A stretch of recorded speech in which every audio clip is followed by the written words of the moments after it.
Welcome sa Tagalog Manhwa Recap.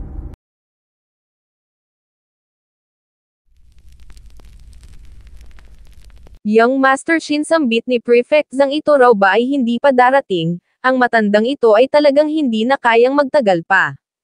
12 ng milya ang layo mula sa labas ng Baye County ay makikita ang isang hukbo, at ang mga ito ay walang iba kundi ang hukbo ng Kiyang.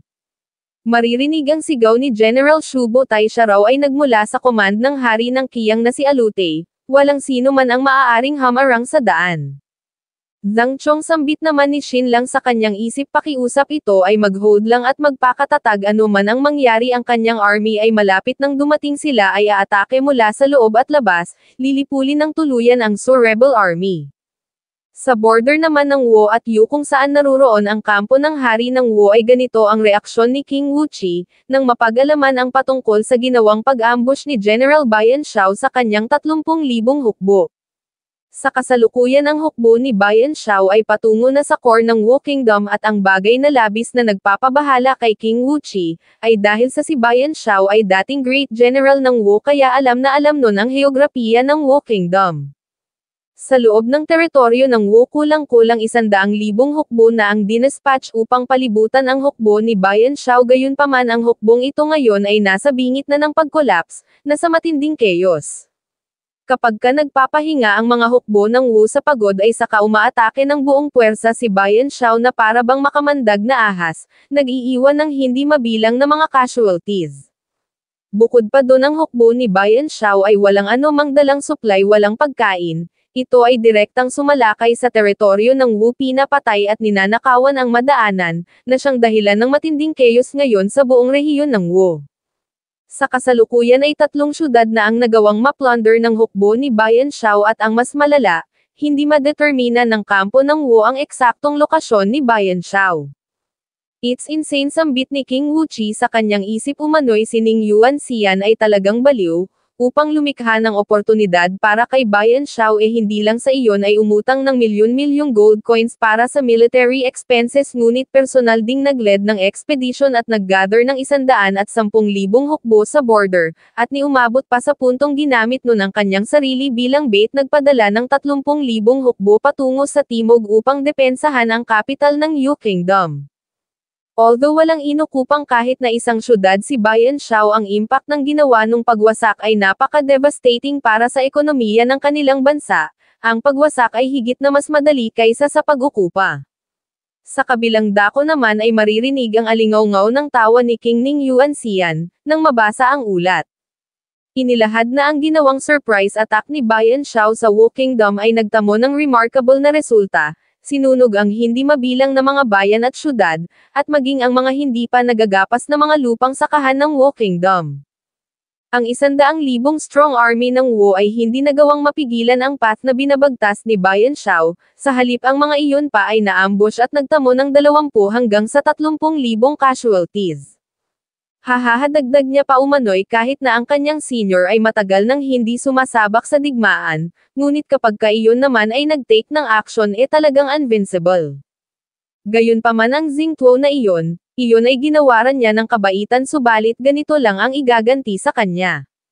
Napakalinaw na iyon ay mayroong hawak na 20,000 hukbo maaaring ang talunin si Sunan sa direktang atake ay imposible, subalit ang pagpighil sa mga iyon ay posible kapag iyon ay nakipag-cooperate kay Zhang Chong, ang pag-block sa rebel army ni Sunan sa loob ng 1 hanggang 2 buwan ay napaka-doable. Nagpatuloy sa pag-rant si King Ning Yuanxian sa aksyon na ginawa ni Xingtuo lumalabas na ang taong iyon pala ay nakikipaglaban sa hukbo ni Zhu Zun yung mismong labanan na tinutukoy ni Su Quan at Zhang Chong na palabas lang, at sa ngayon kuno ay balot ng mga sugat si Xingtuo.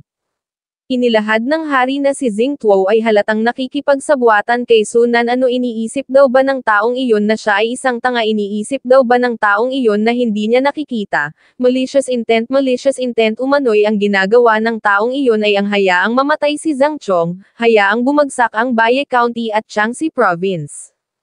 Idinagdag na sa puntong iyon ang Yu Kingdom ay haharap sa matinding sakuna ng pagkakawatak-watak habang ang army ng Xingtuo na iyon ay malalagay sa advantageous na sitwasyon. Ganoon ang binabalak ng hayop na iyon, hindi raw ba? Xingtuo, wag daw nitong kalimutang ang hukbo na nasa ilalim ng command nito ay kanyang mga sundalo at hindi nito pag-aari.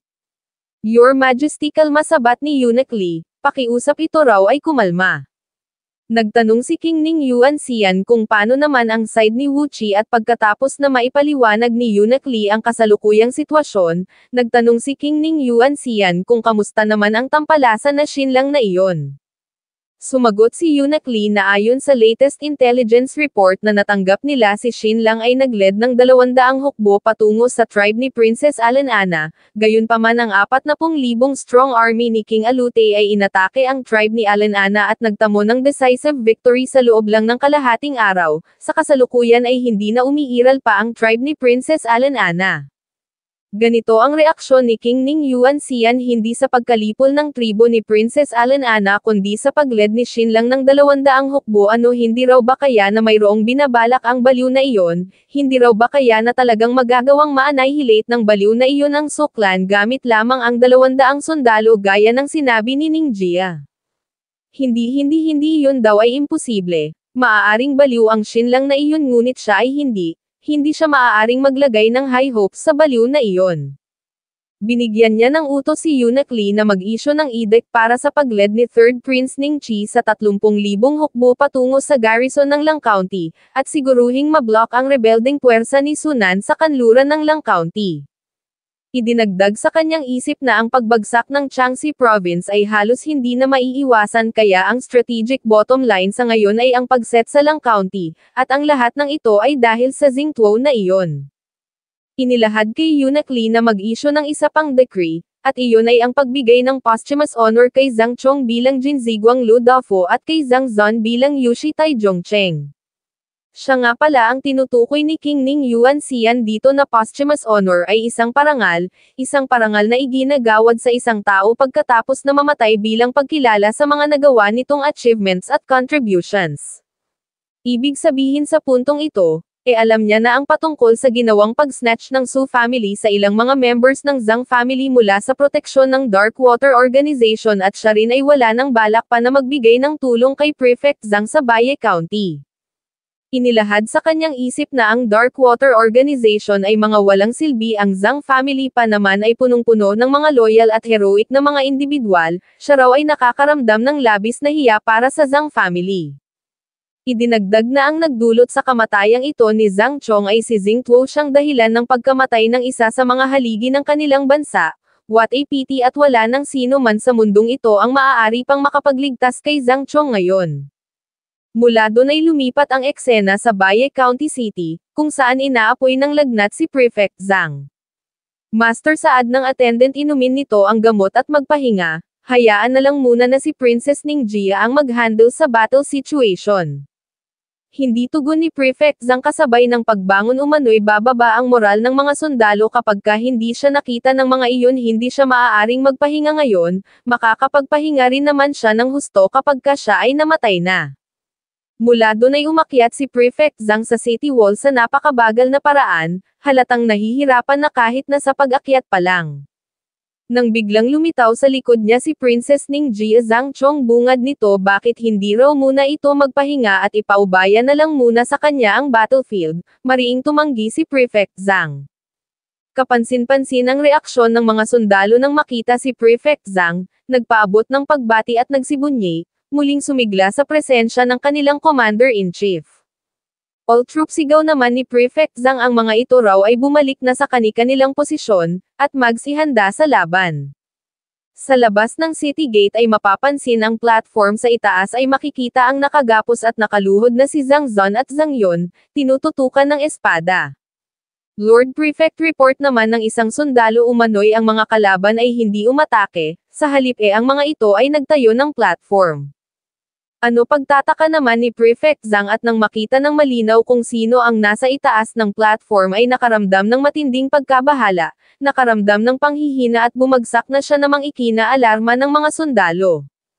Inilabas ni Princess Ningjia ang isang ointment na nagmula kay Shin lang ipinahid sa noo ni Prefect Zhang at ilang sandali lang, ay nagkamalay ng balot ng luha ang mata. Inilahad na ang misfortune ay hindi dapat na mag-extend sa mga family members sunan ito raw ay isang halimaw, ang kanyang apo ay 5 taong gulang lang. Maging ang mga sundalo ay nakaramdam din ng matinding puot sa suklan dahil sa bagay na ito ang mga ito raw ay kasuklam-suklam mga walang hiya, talagang dinamay ng mga ito ang isang bata. Ang taong ito ay si Su Jianyan ang foster son ni Sunan, yung parehong martial expert na umatake noon sa residence ng Jin family sa capital na tumakbo dahil sa ginawang pagwawala ni Dasha. Zhang Chong sigaw niya umano'y ang ikatlong anak na lalaki nito ay namatay na habang ang panganay naman nitong anak ay nasa Southern European battlefield, na maaaring hindi na magagawang makaligtas doon. Sa ngayon ang pangalawang anak nitong lalaki na si Zhang Zon at ang apo nitong si Zhang Yun ay narito, at kapag ka ang mga ito ay namatay ang Zhang family nito ay tuluyan ng mapuputol at mawawalan ng descendants. Napasabi si Princess Ningjia sa kanyang isip na si Sunan ay napaka-despicable, nagkaroon ng kutob na ang binabalak ng mga ito ay hindi lang ang gamitin ang dalawang ito upang puwersahing sumuko si Zhang Chong kundi higit pa. Zhang Chong dagdag ni Su Jianyan hindi nila hinihiling na ito ay sumuko, dahil sa totoo lang ano naman daw ba ang magiging silbi nun sa kanilang Su family kapag kaganoon ang ginawa nito. Idinugtong na hanggat ibaba niya lang ang kanyang kamay ang anak at apo nito ay agad na pupugutan, talaga raw bang kaya nitong makita ng harapan ang kamatayan ng kanyang mga descendants. Zhang Chong umano'y kung gusto nitong mabuhay ang mga descendants nito napakasimple lang, ang kailangan lang nitong gawin ay ang mag-commit ng suicide in public. Ano sambit ni Princess Ningjia sa kanyang pagkabigla na patanong kung talaga bang wala ng pake pa ang Su family patungkol sa kanilang reputasyon ang paraang ito ay napaka-despicable, ang mga ito raw ba ay hindi natatakot na makaapekto sa moral. At ang mga sundalong ito ang mga ito raw ay walang ni anumang reaksyon, napagtanto ni Princess Ningjia na malamang ito ay dahil sa naging napaka-close na ng suklan sa kiyang dahilan upang ang mga ito ay mawalan na rin ng pagpapahalaga sa kawastuhan, hustisya, integridad at dangal. Zhang Chong dagdag pa ni Su Jianting talaga raw bang kaya nitong pagmasdang mamatay ang kanyang mga descendants, siya ay bibilang ng 5 at kapag pagkatapos nun ay hindi pa rin ito kinitil ang kanyang sarili in public, then ang apo't anak nito ay parehong mapupugutan. Agad na nagsimulang magbilang si Su Jianyan. Lord Zhang, sigaw naman ni Princess Ningjia, wag nitong gawin ang bagay na iyon, dahil kahit nakitilin pa nito ang kanyang sarili hindi rin pakakawalan ng mga iyon ang apo't anak nito. 4 sigaw ni Su Jianyan sa kanyang patuloy na pagbibilang. Your Highness, sambit naman ni Prefect Zhang, ang kanyang pagkamatay ay magpapataas sa moral ng mga sundalo, kaya magmula ngayon ito na ang bahala sa pagprotekta sa syudad. 3 sigaw ni Su Jianyan kasabay ng pagtagas ng luha ay humiyaw si Zhang Zon at Zhang Yun na wag gawin ang ipinapagawa ng mga ito, subalit itinoon na ni Prefect Zhang ang espada sa kanyang leeg, bumagsak. Kasabay ng pag-check sa palso at sugat ay napasabi si Princess Ningjia sa kanyang isip na buti na lang at siya ay malapit lang at dahil na rin sa matinding lagnat nito, ito ay halos wala ng lakas at nahimatay bago pa man tuluyang maetodo ang paggilit sa kanyang leeg. Hihihingisi naman ni Su Jianyan ni hindi pa siya natatapos sa kanyang pagbibilang yet nag-commit na ng suicide si Zhang Chong, binigyan ng tuhod sa sikmura ng isang sundalo si Zhang Zon dahil sa pagpupumiglas. Idinagdag ni Su Jianyan sa kanyang isip na ayon sa order ng Lord ang dalawang ito ay kailangan ding patayin, gayunpaman iyon ay hindi nila maaaring gawin in public, kailangang iyon ay isagawa ng pasekreto. Gayunpaman nabigla si Su Jianyan nang marinig ang sigaw ng mga sundalo, dahil sa halip na bumaba ang moral ng mga ito sa ginawang pagpapakamatay ni Zhang Chong ang mga ito ay mas lalong nag-apoy. Sa likod naman ay sumigaw si Su Quan na ngayong patay na si Zhang Chong ang mga defenders ng syudad ay wala ng leader, ang pagkatalo ng mga ito ay tiyak na. Si Zhang Chong ay patay na dagdag niya pa, nagbigay ng utos na atakehin ang syudad. Thus ang kanyang hukbong ay sumugod na habang sa city wall naman ay nagsihanda na ang mga sundalo ng Yu, paulit-ulit na isinisigaw na ipaghiganti si Lord Zhang at ubusin ang mga halimaw na ito. Habang pinagmamasdan ang nangyayaring labanan ay sinabi ni Su Quan na ito ay walang silbi, gaano naman daw ba katagal tatagal ang mataas na moral ng mga ito. It's over, dagdag niya pa. Katapusan na ng mga ito, magmula sa araw na ito ay wala nang makakapigil pa sa Su family dito sa Jiangxi province. Ang kanyang Su family ay aangat na parang phoenix, at ito na ang simula. Sa parehong pagkakataon ay dumating na ang hukbo ng Qiang na agad namang umagaw sa atensyon ni Su Quan. Sa wakas sambit niya sa kanyang isip, sa wakas dumating na ang vanguard cavalry mula sa Qiang Kingdom. Magmula pa kahapon ay walang tigil nang nakakatanggap ng mga urgent report si Su Quan patungkol sa patuloy na pakikipaglaban ni King Alute sa pinagsamang puwersa ni Princess Alanana at Xinlang, at dahil nga sa patuloy na labanan ay inatasan ni King Alute si General Shu Botai na mag-lead ng 10,000 hukbo at mauna na sa Baye County upang makiisa sa Su family army. Ilang mga envoys ang nagkumpirma na talagang ang hukbong ito ay ang cavalry ng Qiang Kingdom, at bukod kay General Shu Botai ay mayroon ding ilang mga general na malapit sa Su family ang sumama sa hukbo na ito. Sa kanyang isip ay napasabi si Su Quan na hindi niya mahahayaan ang mga itong maagaw ang kanyang panalo, agad na nagbigay ng utos sa kanyang hukbo na sumugod na lahat-lahat at kunin ang Baye County City. Gayunpaman nagtaka si Su Quan nang bigla na lang bumilis ang pagsulong ng army ng Qiang. Ano talaga raw bang binabalak ng mga itong nakawin ang bunga ng kanyang tagumpay? Hahahatawan niya General Shu Botai. Late na raw ang pagdating nito, nang biglang tinanggal ni Xinlang ang kanyang coat. Ganoon din si Alanana, nagpakilala bilang reyna ng Qiang. Ang bagay na ito'y nagdulot ng matinding pagkagulantang kay Su Quan, habang si Xinlang at Alanana naman, ay sabay na sumigaw na iligtas ang Baye County City at lipulin ang Su rebel army.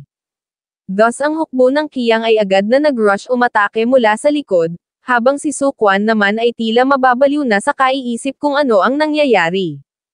Xinlang patanong na sambit niya, hindi raw ba kaya na ang lahat ng ito ay kagagawan ni Xinlang? Ngunit hindi raw ba't ito ay napalibutan na ng tens of thousands na mga sundalo ni King Alute? Hindi raw ba't ito ay sinundan ni Ban Roo at ng suffering monk upang patayin? Kaya ano ang nangyayari? Bakit daw ba na hindi lang sa nagawang makasurvive ni Alanana ito pa ngayon ay tumungo rito dala ang tens of thousands na mga sundalo upang mag-counter-attack? At ano ang nangyayari kay Shu Botai at sa iba pang mga general? Bakit sinusunod ng mga ito ngayon si Xinlang at nasaan si Alute? Hindi raw ba kaya na natalo ang suffering monk at si Alute at ang army ng Qiang ay nanumpa na ng katapatan kay Alanana, ngunit bakit wala siyang anumang natanggap na balita? Nung sandaling bumaba si Sun Niao upang maghatid ng report, siya ay naharang ng tambak ng nyebe sa daan dahil sa nangyaring avalanche, habang si Alanana naman kasabay ng kanyang hukbo ay pinatay ang daan-daang mga kalbo at sa huli, si Sun Niao ay nagawa nilang mahuli at naging bilanggo ni Xinlang. Bilang resulta sa nangyaring Great Battle sa Great Calamity Palace, walang kahit na isang member ng Su family ang nakatakas, habang ang suffering monk naman do nagawang makatakas ay nakaramdam ng matinding takot at nawalan ng composure. Ang inintindi lang ay ang sariling kaligtasan, hindi na nagbigay pa ng anumang pagpapahalaga sa survival ng Su family at hindi nagpadala ng anumang mensahe, kaya bilang resulta, si Su Quan ay walang anumang natanggap na intelligence report. Sinigawan ni Su Quan ang kanyang buong hukbo na bumuo ng formation bomb aling sa likod at harapin ang mga kalaban, ngunit sabat ng isa ang kanilang buong army raw ngayon ay nakafocus sa pag-atake sa syudad, kaya ang mga ito ay mahihirapang bumuo agad ng formation. Syempre alam ko, sambit ni Su Quan sa kanyang isip. Syempre alam niya raw, ang lugar na ito ay napaka-open, kaya kahit na magawa pa nilang makabuo ng formation hindi rin nila mapipigilan ang cavalry ng Qiang, ngunit ano pa raw ba ang ibang maaari niyang gawin? Kasabay ng command ni Queen Alanana, ay nagpatuloy sa pag-atake ang kanyang hukbo. Ang bagay ng ito'y ikinabahala ng isang defender ng city. Mukhang ang mga ito raw ay reinforcement ng Su clan na mas lalo pang magpapalala sa mga bagay-bagay. Hindi tugon naman ng isa umano'y ang cavalry na iyon ay inaatake ang mga rebelde. Ang mga iyon ay kanilang reinforcement. Sumigaw ang isa na ito ay hukbo ni Lord Shen. Reinforcement, ang kanilang reinforcement ay dumating na, sila ay ligtas na ngayon. Long live Lord Zhang Chong! Paulit-ulit na sigaw naman ng isa pa. Kill, lipulin ng tuluyan ang mga halimaw na Su clan. Long live Lord Zhang Chong! Patuloy na sigaw ng mga sundalo. Hasambit naman ni Xinlang sa kanyang isip, hindi raw ba't siya ang nag-lead ng army rito upang sila ay iligtas sa malalang sitwasyon, kaya bakit si Zhang Chong ang isinisigaw ng mga ito? Shinlang sambit naman ni Princess Ningjie sa kanyang isip ang tampalasan na ito. Ano talagang nagawa nito? Ano talagang nagawa nitong matalo ang tens of thousands na hukbo ng hari ng Qiyang gamit lamang ang ilang daang mga sundalo at bumalik dito dala ang tens of thousands na hukbo? Ang tampalasan na ito ay talagang napaka-remarkable, no wonder na ito ay pinagkakatiwalaan ng husto ni Zhang Chong. Zhang Chong sambit niya pakasabay ng pagtagas ng mga luha. Sila ay mananalo. Buksan nito ang kanyang mga mata at pagmasdan. Laban sa high-speed cavalry na umaatake mula sa likod, ang hukbo ng suklan ay halos hindi magawang makaresist, at ang naunang nag-collapse ay ang mga Western Region warriors. Sinundan ng mga kalbo ng Great Tribulation Temple and then ng mga bandido ng Three-Eyed Menace, and then sa wakas maging ang private army ng suklan ay tuluyan na ring nag-collapse. Sa kanyang isip ay napasabi si Shinlang na kadalasan ang labanan ay mabagal, kung minsan ay umaabot pa ng taon, ngunit minsan naman ay napakabilis, katulad na lang ng nangyayari ngayon. Ang hindi organisadong mga routed soldiers na ito ay hindi worth it na katakutin, at hanggat mahuli lang nila si Su Quan matatapos na ang lahat ng ito. Nang ang battle situation ay tuluyang nag-collapse, mahigit sa 2,000 central troops ng Su family ang tumakbo at naging desperate na protektahan si Su Quan. Gayunpaman, karamihan sa 2,000 mga sundalong ito ay heavily armed, kaya sa kanilang patuloy na pagtakbo, ang karamihan ay naiwan at 400 light-armed soldiers na lang ang nanatiling nakapalibot upang protektahan si Su Quan. Subalit ang mga ito'y nakatadhana ng hindi makakatakas, sapagkat si Dasha at Wu Lei kasabay ng 1,000 mga sundalo ay binigyan na ni Shinlang ng order ng advance upang harangin ang gagawing pagtakas ng mga ito. Makalipas ang ilang sandali ay nagbigay ng report si Wu Lei na nagawa ng mapalibutan ng kanilang army si Su Quan at Su Jianyan, gayunpaman ang mga iyon ay mayroong hawak na mga hostage kaya hindi nila magawang mag-initiate ng move. Understood, tugon ni Shinlang, at ilang sandali lang, siya ay tumungo na doon. Shinlang, sigaw ni Su Jianyan, ito raw ay wag lumapit sa kanila kung ayaw nitong patayin niya ang anak at apo ni Zhang Chong, siya raw ay hayaan nitong makatakas kung ayaw nitong patayin niya ang mga ito. Su Jianyan, tugon ni Shinlang, ito raw ay wag masyadong maging nervyoso, hahayaan niya itong makatakas, hahayaan niya itong makatakas, nagtanong si Su Jianyan kung talaga ba. Sumagot si Shinlang na ito ay isang hamak lang na minor character kaya ngayon, pakawalan na nito ang apo't anak ni Zhang Chong at tumakas. Gayunpaman si Su Jianyan ay hindi kumbinsido dahil papaano naman daw ba kung bigla na lang nitong bawiin ang kanyang binitawang katagapagtalikod niya, siya raw ay hayaan muna nitong makaalis. Sinabi ni Shinlang na iisang tao lang ang maaaring makaalis at iyon ay ito lang, hindi maaaring umalis si Su Quan. Maaari nitong dalhin ang apo ni Zhang Chong bilang hostage dahil si Zhang Zun ay magiging burden lang kung isasama pa nito, kaya pakawalan nito si Zhang Zun. Fine, tugon ni Su Jianyan, kung ganun ang dadalhin niya lang ay ang apo ni Zhang Chong, iiwan niya rito si Zhang Zun, kaya ngayon clear na raw nito ang path para sa kanya at palayuan si Grandmaster Li Chenkyo ng at least kalahating milya, dahil kung hindi papatayin niya ang apong ito ni Zhang Chong. Thus si Grandmaster Li Chenkyo nga ay pinakiusapan na ni Shinlang habang si Su Jianyan naman, ay nagbigay ng utos na pakawalan si Zhang Zun. Tahimik na pinanood ni Su Quan ang buong pangyayari, sumigaw si Su Jianyan kay Shinlang na ngayon siya ay hayaan na nitong makaalis, sa isang signal ni Shinlang ay agad na nagbigay daan ang mga sundalo ng Qiyang. Sa kanyang isip ay napasabi si Su Jianyan na sa ngayon ay wala na siyang pake pa sa magiging kapalaran ni Su Quan hanggat siya lang ay makasurvive, iyon lang ang mahalaga sa ngayon. Gayunpaman siya ay nabigla, nang biglang lumapit si Su Niao nakikiusap na iligtas niya. Mapag-aalamang si Su Niao ay isang magandang balo ng Su family, ito rin ay naging nobya ni Su Jianyan noon, at mas matanda sa kanya ng 3 taon. Ang babaeng ito ay naging balo na ng suklan sa edad pa lang na 19, ito rin ay ang maituturing na first love ni Su Jianyan, ang kanyang initiator. Although nang lumaon si Su Jianyan ay nakapag-asawa at nagkaroon ng mga anak, ang babaeng ito'y nanatiling kanyang greatest love, kaya nung ito ay ipinadala ni Su Nan sa Qiyang upang maging concubine ni Alute ay dumugo ang kanyang puso, subalit siya ay powerless at hindi makaresist mula sa mga orders ni Su Nan. Shinlang, sigaw ni Su Jianyan, pakawalan nito si Su Niao, kung ayaw nitong tagpasin niya ang braso ng little brat na ito. Sige tugon ni Xinlang, nagbigay ng utos na pakawalan ang babaeng ito. Kasabay ng pagsakay ni Su Niao sa kabayo ay sinabi ni Su Jianyan na hindi niya nahahayaang ito'y muli pang mahiwalay sa kanyang tabi, at mula doon ay umalis na sila. Xinlang lingon ni Su Jianyan, so talaga raw palang ito ay hindi nagpadala ng mga tao upang humabol sa kanila, hahaha, ito raw pala talaga ay isang edyot. Ano iniisip daw ba talaga nung bubuhayin niya ang apong ito ni Zhang Chong, pues mangarap daw ito, hahaha, umano'y pagdating niya sa mansyon ng Marquis of Genyuan ay papatayin niya ang little brat na ito, Xinlang kolektahin na lang daw nito ang bangkay. Su Niao baling niya ito raw ay nag-suffer ng husto sa pagkakataong ito kaya magmula ngayon, hindi niya nahahayaan pang ito ay muling mahiwalay sa kanyang tabi. Alright, tugon ni Su Niao, gayunpaman, bigla na lang binunot ang sandata na ibinigay ni Xinlang, kinalabit ang gatilyo, inatake si Su Jianyan mula sa likod. Kasabay ng panghihina mula sa pinsalang natamo ay lumingon si Su Jianyan, tinanong si Su Niao kung bakit, bago tuluyang bumagsak. Anong bakit, patanong na sambit naman ni Su Niao, syempre dahil sa gusto niyang makasurvive, ang Xinlang na iyon ay nagsagawa ng kung ano-anong experiment sa kanya, nag-inject ng kung ano-anong mga bagay sa kanyang katawan kaya kapag siya ay umalis sa tabi nun, siya ay mamamatay.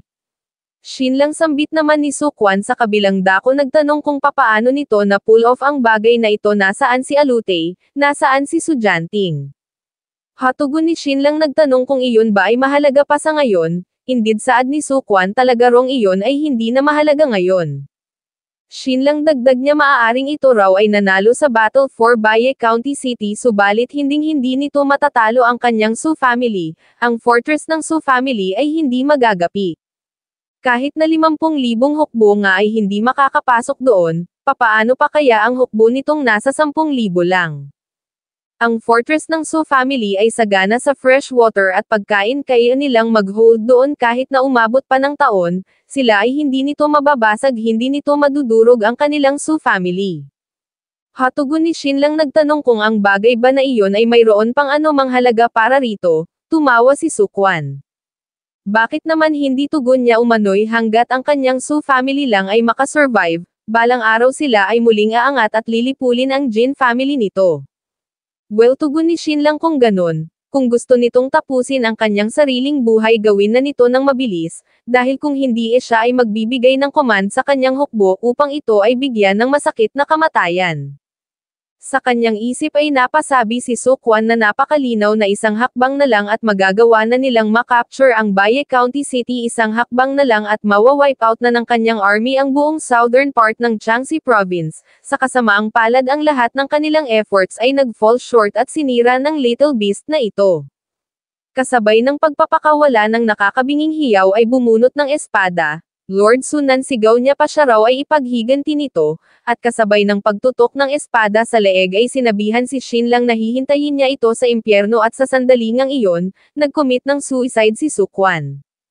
Mga private warriors ng Su family, saad ni Xinlang, ngayong ang commander ng mga ito ay patay na, bitawan na ng mga ito ang kanilang mga sandata at sumuko, at ang mga ito'y hahayaan niyang mabuhay. Sumuko kung ayaw mamatay, sumuko kung ayaw mamatay, paulit-ulit na sigaw ng mga sundalo ng Qiyang. Nagkatinginan ang mga sundalo ng Su family, binitawan ang kanilang mga sandata. Kasabay ng pagngisi ay nagbigay ng utos si Xinlang na lumuhad ang mga ito, isang bagay na agad na tinalima ng mga rebeldeng sundalo. Subalit pagkatapos nilang lumuhad ay biglang nagbago ang aura ni Xinlang, siya nga raw pala mayroong kasabihang nagsasabing mabuhay ng nakaluhod at mamatay ng nakatayo, gusto niya lang dong maiba, gusto niyang makitang mamatay ng nakaluhod ang mga ito, ngunit talagang sumunod ang mga ito nang inutusan niyang lumuhad, isang bagay na ikinaalarma ng mga rebeldeng sundalo. Kasunod nito'y nagbigay ng utos si Xinlang na patayin ang mga ito, nakapagpas siyang mag-retaliate ang rebeldeng sundalo hanggang sa katapusan. Sa kasamaang palad ay nakatutok na sa kanila ang palaso ng mga archers ng Qiyang, agad na nagpaulan. Mga grupo ng mga masasamang insekto, sambit ni Xinlang kasabay ng pagtalikod, ano naman daw ba ang karapatan ng mga itong mabuhay? Thus sa nangyaring Battle of Baye County City sa 20,000 strong army ng Su clan, iilang mga sundalo lang ang nagawang makatakas at makasurvive, at iyon ay ang mga humiwalay. Mula doon ay lumipat ang eksena sa loob ng Baye County City, at sa loob ng isang silid ay makikitang nililinis ni Xinlang ang mga sugat ni Prefect Zhang. Makalipas ang ilang sandali ay pumasok si Zhang Zon, ganoon din si Princess Ningjia, na ngayoy hinubad na ang kanyang disguise. Tinanong niya si Xinlang kung kamusta na si Prefect Zhang. Sumagot si Xinlang na dahil sa ginilitan nito ang kanyang leeg at nawalan ng maraming dugo, ang mataas na lagnat nito ay medyo bumaba. At since ang temperatura nito ay hindi na muling tumaas pa pagkatapos niyang mabigyan ng gamot, ito ay nangangahulugan lang na ang inflammation ay somewhat under control na ngayon.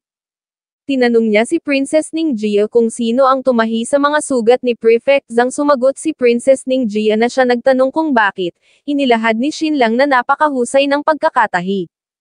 Humiyaw si Zhang Zon, nagsabing ang lahat ng ito ay dahil sa kanyang incompetence, hindi lang sa na-implicate niya ang kanyang ama, muntik niya na ring maapektuhan ang battle, kaya deserve niya raw ang 1,000 deaths.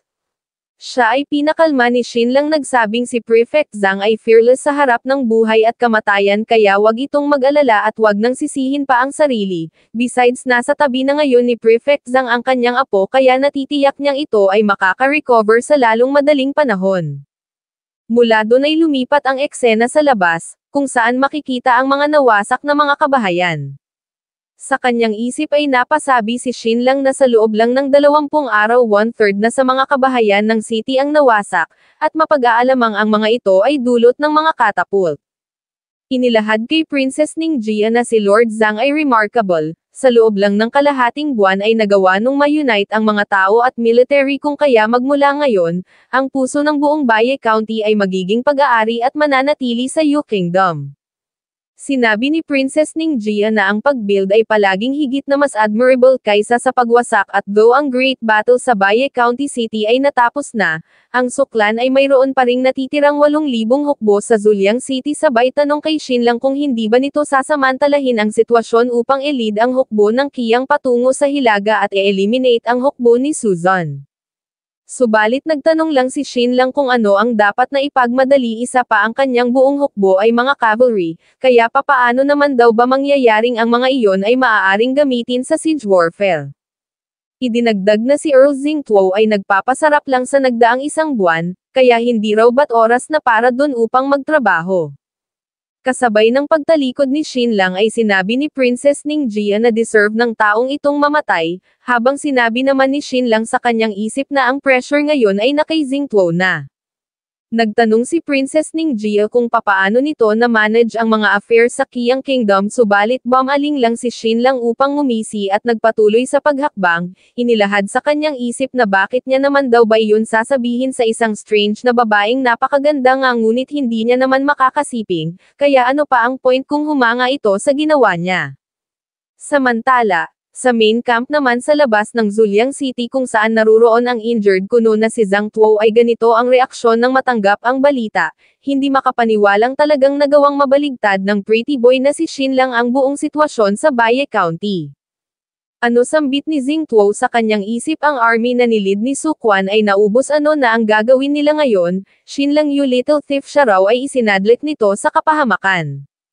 No way, ito raw ay hindi maaari, sila ay lalaban hanggang sa huli. Kasabay ng pagtanggal sa kanyang benda ay nagbigay ng utos sa mensahero na tumungo sa Baye Pass upang i-inform ang kanyang anak na si Xinglong na mag-lead ng 8,000 hukbo, aatakehin nila si Suzon at babawiin ang Zuliang City. Inutusan niya rin ang ilang mga commander na hampasin ang mga tambol at ipunan ang lahat ng kanilang mga sundalong narito, maghanda sa pag-atake. Your Majesty, sambit ni Zhang Tuo, sabay yukod umano'y ang kabaitan nito sa kanya ay kasing laki ng bundok, kaya kahit na siya ay magkapira-piraso pa, iyon ay hindi kailanman magiging sapat na kabayaran. Kaya kapag ka siya ay nabigo na mabawi ang Zuliang, presente niya rito ng kusa ang kanyang ulo. Makalipas ang 1 oras ay hindi na hinintay pa ni Zhang Tuo ang hukbo ng kanyang anak, siya ay umatake na agad sa Zuliang City. Nagpadala ng envoy si Suzon sa camp ni Zhang Tuo, hinihiling na itigil ang ginagawa nito, sa halip ay magpatuloy na lang sa kanilang palabas, subalit nagalit lang si Zhang Tuo dahil sa siya ay loyal kuno at righteous, kaya papaanong mangyayaring siya ay makikipagtulungan sa Su family, pina-execute ang envoy. Sa loob naman ng Zuliang City ay hindi mapakali ang nakababatang kapatid ni Sunan na si Suzon umano'y ngayong nalaman na ng kanyang hukbo ang pagkatalo ng kanilang pangunahing puwersa sa Baye County. Ang moral ng mga ito ay bumaba ng husto. Ang army ng Baye Pass sa Hilaga ay maaaring mag-reinforce sa timog anumang oras. Ganoon din si Xinlang at ang hukbo ni Zhang Chong kaya sa tens of thousands na mga hukbong itong papalibot sa buong Zuliang City, siya ay natatakot na ang mga ito'y hindi niya magagawang ma-hold. Kailangan nilang umiwas mula sa mga meaningless na mga losses bago pa man sila tuluyang mapalibutan ng mga kalaban, kailangan niyang i-lead ang kanyang hukbo pabalik sa estate ng Marquis of Genuan. Agad-agad ay nagbigay ng utos si Suzon sa isang commander na paghandain ang kanilang hukbo. Sila ay aalis sa lugar na ito. Mula doon ay nilid na nga ni Suzon ang kanyang 8,000 hukbo palabas ng city pagkatapos na makipaglaban sa hukbo ni Xingtuo na nasa labas, ang kanyang hukbo ay nalagasan ng 3,000 kaya 5,000 na lang ang natira at nagawang makaalis sa Zuliang. Sa labas naman ng Baye County City nang magising si Sujanyan, ay nagulantang nang matagpuan ang sariling hubot-hubad na katali ang magkabilang paa at kamay, maging ang ulo sa itaas at ibaba. Lumapit si Xinlang nagsabing nung sila ay nasa capital ito ay nag-lead ng mga tao upang atakehin ang villa ng Jin family, pumatay ng 12 sa kanyang mga warriors at sinunog ang villa kung kaya, nung siya ay umalis sa capital siya ay nangako sa kanyang sariling paghihigantihan niya ito. Nagtanong si Sujanyan kung ano ang gagawin nito sa kanya ano ang binabalak nitong gawin, Xinlang bakit hindi na lang daw siya nito bigyan ng mabilis na kamatayan. Siyempre tugon ni Xinlang bibigyan niya ito ng mabilis na kamatayan, ipinapangako niyang ito ay mamamatay ng mabilis.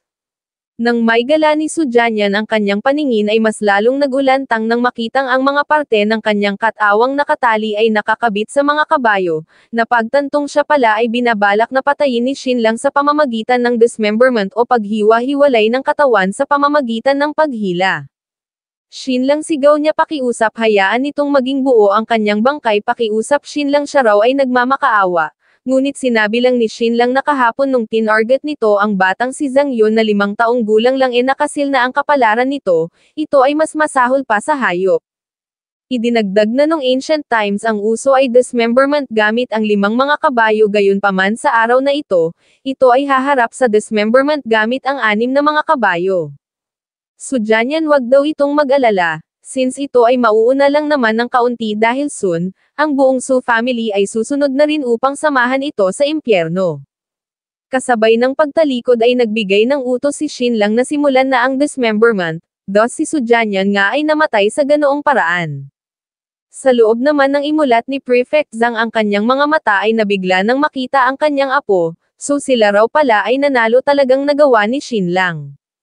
Ang Xinlang na iyon dagdag niya pa maging iyon man ay kalaban o kakampi, talagang ang lahat ng sinasabi nun ay nagkakatotoo. So sambit ni Xinlang so si Lord Zhang daw pala ay gising na, pinakiusapan ang dalawa na lumabas muna saglit. Thus ang dalawa nga ay lumabas, at ang naiwan na lang sa loob ay si Xinlang Prefect Zhang at Zhang Zon. Young Master Xin sambit ni Prefect Zhang nang tuluyan ng makaalis ang dalawa, nagtanong kung ano na ang susunod na mga plano nito. Sumagot si Xinlang na iyon ay ang patayin ang Crown Prince at Third Prince, isang bagay naman na ikinagulantang ni Zhang Zon na kasalukuyang naghahalo ng gamot. Ano sambit niya sa kanyang isip dapat daw ba na maging siya ay lumabas na rin, subalit si Young Master Xin daw ay talagang napaka-incredible upang i-challenge nito ang lahat. Una ay nilabanan nito ang Tang family sa Xuanwu City din ang kanyang ama at pagkatapos na makamit ang tagumpay, ito ay pumasok sa capital upang kumprontahin ang Su family. Sa ngayon si Sunan ay hindi pa patay, yet ito ay naghahanda na upang i-eliminate ang Third at Crown Prince. Inilahad ni Xinlang na pagkatapos niyang ma-eliminate ang Third at Crown Prince doon lang tuluyang ma-enjoy ng kanyang Jin family ang long-term na kapayapaan at stability, at sa puntong iyon ay maaari na siyang mag-retire at mamuhay na para bang hari kasama ang kanyang minamahal na Mulan. Hasambit ni Prefect Zhang sa kanyang isip talaga raw bang sigurado ito na ayos lang na sabihin sa kanya ang patungkol sa bagay na ito, after all siya ay mako-consider pa rin na parte ng Crown Prince faction. Inilahad kay Xinlang na bagaman ang Crown Prince ay mayroong mga flaws still iyon ay isa pa ring capable na young lord, at ang succession nun o pagiging hari sa hinaharap ay magiging napaka-beneficial para sa overall na sitwasyon ng Yu Kingdom. Lord Zhang sabat ni Xinlang ni gusto rong agawin ng taong iyon ang kanyang asawa, at pasalamat nga raw ang taong iyon na iyon ay isang Crown Prince dahil kung hindi lang ganon, matagal nang nabulok ang bangkay ng buong pamilya nun ngayon. Ano sambit ni Zhang Zon sa kanyang isip talagang ito ay nang-ahas na magbitaw ng ganitong bagay, nagsalita si Prefect Zhang. Inilahad na ang idea ng Crown Prince ay talagang mali gayunpaman pag natapos na ang battle na ito laban kay Sunan, natitiyak niya rong ititigil na rin nun ang kanyang unrealistic na notion. After all dagdag niya kay Xinlang after all ito ay kinagigiliwan ng hari, at kung eko-consider ang relasyon nito kay Princess Ningyan perhaps ito ay magiging half-son-in-law ng Majesty sa hinaharap. Lord Zhang sabat ni Xinlang ang Crown Prince ay nag-take na ng action, pinagtangka ang patayin ni Ku Tuhuan ang kanyang father-in-law. Ano sambit ni Prefect Zhang sa kanyang pagkabigla so sinasabi raw ba nitong isa sa mga tao ng Crown Prince si Ku Tuhuan, o tugon ni Xinlang.